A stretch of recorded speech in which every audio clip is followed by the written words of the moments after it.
এই সবাই শুনেন, সবাই শুনেন। সম্মানিত সদস্যবৃন্দ, শুভেচ্ছা। আসলে কিছুক্ষণ আগ পর্যন্ত আমি সভাপতি মনস্তাত্ত্বিকভাবে ছিল না।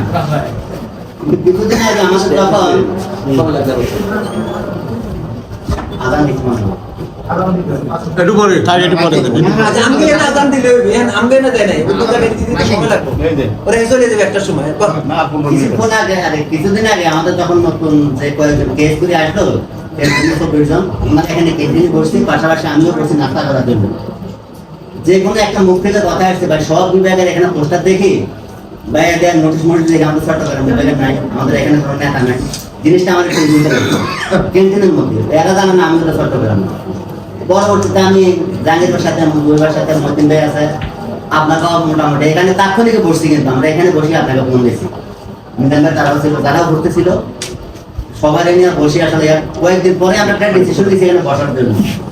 সবার সব ডিস্ট্রিক্টের লোকজন আছে, সব বিভাগের লোকজন আছে, কিন্তু আমাদের চট্টগ্রাম বিভাগের উল্লেখযোগ্য এমন কোনো কাজ নাই বা এমন কোনো পেজ নাই যে আমরা যাই ওনার কাছে একটা কথা বলবো যে আমার বাড়ির মধ্যে আমাদের জন্য কিছু একটা করেন।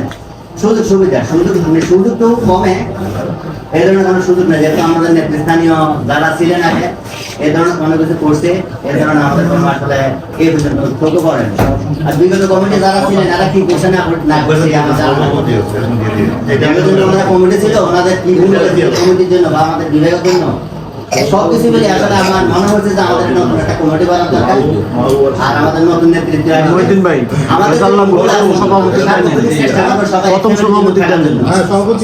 আর আমাদের যদি ক্ষমতা বলে হয় আমরা কমিশনার যেখানে যাওয়ার দরকার আমরা ওখানে গিয়ে আমাদের একবার চেষ্টা করবো সর্বাত্মক সহযোগিতা করার জন্য।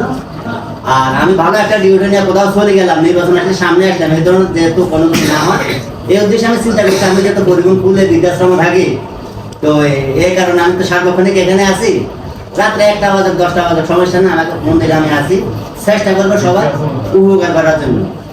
এই সাথে চিন্তা করছি যে আমি সবাই আসলে এখানে প্রতিনিধিত্ব মনে করতে পারি যদি বড় ভাইদের দোয়া থাকে আমার উপর।